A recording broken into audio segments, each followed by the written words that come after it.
अवंतिका का चेहरा चमक उठा और वो भागकर शिवाय के पीछे खड़ी हो गई। संजय ने एक नजर शिवाय को घूरा और हंसते हुए कहा, तो तू बचाएगा इसे? शिवाय ने कोई जवाब नहीं दिया। अगले ही पल बिजली की तेजी से उसने डस्टबिन उठाया और सीधा संजय की टांगों पर दे मारा। संजय के घुटने जमीन से टकराए और वो दर्द से कराह उठा, लेकिन खेल अभी शुरू ही हुआ था। शिवाय ने उसके कॉलर को पकड़कर घसीटा और इतनी जोर से मुक्का मारा कि संजय सीधा टेबल से टकराया और वॉश बेसिन के नीचे घुस गया। उसकी नाक से खून बहने लगा, लेकिन शिवाय यहीं नहीं रुका। तेरी यही सजा है दरिंदे। शिवाय की आंखों में अब भी गुस्सा था। शिवाय ने अपने हाथ झटके जैसे उसने कोई धूल झाड़ी हो और संजय के ऊपर झुकते हुए फुसफुसाया, अगर दोबारा किसी लड़की को तंग किया तो अगली बार तुझे सीधा कफन में लपेटूंगा। संजय दर्द और शर्म से छटपटाया जा रहा था। वो अभी कुछ कहने ही वाला था कि शिवाय ने उसका कॉलर पकड़कर उसे एक आखिरी मुक्का जड़ दिया। शिवाय ने अवंतिका की तरफ देखा। अब डरने की जरूरत नहीं है, मैं हूं ना। अवंतिका की आंखों में आंसू थे, लेकिन ये आंसू डर के नहीं, सुकून के थे। तभी संजय ने आवाज लगाते हुए कहा, तुम सब क्या तमाशा देख रहे हो? पुलिस को बुलाओ। देख नहीं रहे ये मुझे कैसे मार रहा है? तभी अवंतिका ने भी शिवाय का सपोर्ट करते हुए कहा, यह आदमी बिल्कुल झूठ बोल रहा है। इसने मेरे साथ बदतमीजी की, इसीलिए मेरा दोस्त इससे सबक सिखा रहा है। इस स्थिति को देखकर पीछे खड़ी नंदिनी, जो इस रेस्टोरेंट में अपने कुछ खास दोस्तों से मिलकर उन्हें बर्थडे पार्टी में इनवाइट करने आई थी, अपने दोस्तों के साथ दौड़ी दौड़ी आगे आई और शिवाय के इस भयंकर रूप को घूरती रही। लेकिन संजय की हालत देखकर वो शॉक्ड रह गई। शिवाय और अवंतिका को वहां साथ खड़े देख उसके गुस्से का पारा चढ़ गया और उसने तुरंत शिवाय को डांटा, तुम समझते क्या हो अपने आप को? कहीं के बहुत बड़े गुंडे हो, राह चलते किसी को भी मारने लगोगे। नंदिनी ने अपने स्कूल फ्रेंड संजय को उठने में मदद की। इस आदमी ने मुझ पे हाथ उठाने की हिम्मत की, अब ये यहां से बच के वापस नहीं जा पाएगा, संजय ने दर्द भरी आवाज में कहा। लेकिन शिवाय ने उसकी तरफ घूर कर देखा और एक धमकी भरी आवाज में कहा, अगर अपनी जिंदगी से प्यार करता है तो आइंदा अवंतिका के आसपास भी मत दिखना, वरना अगली बार मैं तेरे घमंड के साथ तेरी हड्डियां भी तोड़ दूंगा।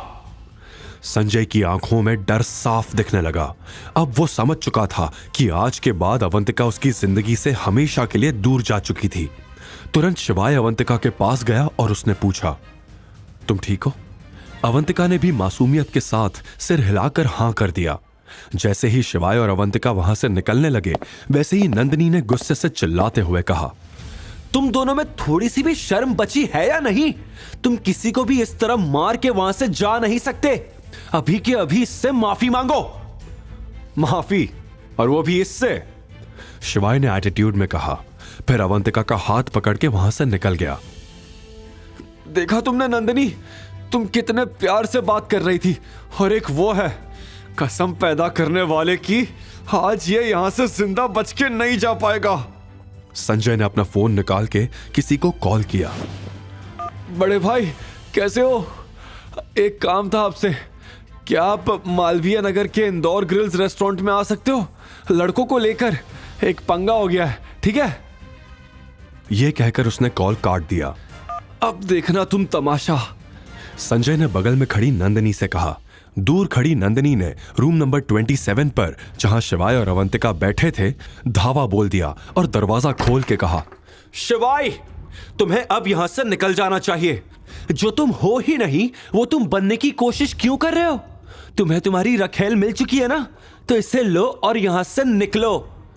नंदिनी की इस बात से शिवाय आग बबूला हो गया। रूम के बीचों बीच पड़ी टेबल पे जोर से हाथ मारते हुए वो खड़ा हुआ।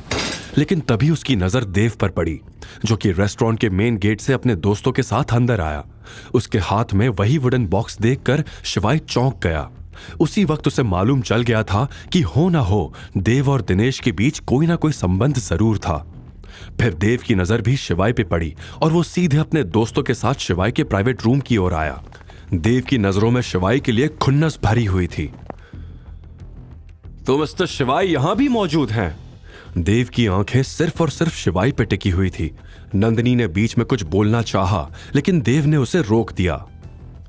शिवाय, तेरी किस्मत बहुत अच्छी है। आज एक खास काम से यहां आया हूं, वरना तुझे बताता कि देव किस तूफान का नाम है। देव की यह बात सुनकर शिवाय मुस्कुराया, क्योंकि वो जिस खास काम की बात कर रहा था वो शिवाय का ही काम था। लेकिन शिवाय को हंसता देख देव का खून खौल गया। फिर क्या था, देव ने अपनी जेब से फोन निकाल के किसी को कॉल किया। हेलो, मैं तुम्हें लोकेशन भेज रहा हूं, जल्द से जल्द यहां आ जाओ। फिर देव ने कॉल काट कर कहा, शिवाय, आज तेरा खेल खत्म। जिन्हें मैंने बुलाया है वो एकदम जंगली लोग हैं, तुझे आज वो कच्चा चबा जाएंगे। यह कहकर देव जोर जोर से हंसने लगा। आगे की कहानी जानने के लिए देखिए अगला एपिसोड सिर्फ पॉकेट एफएम के यूट्यूब चैनल पर। और शिवाय एक विनाशक के सारे एपिसोड्स को सुनने के लिए डिस्क्रिप्शन में दी लिंक से डाउनलोड करें पॉकेट एफएम ऐप।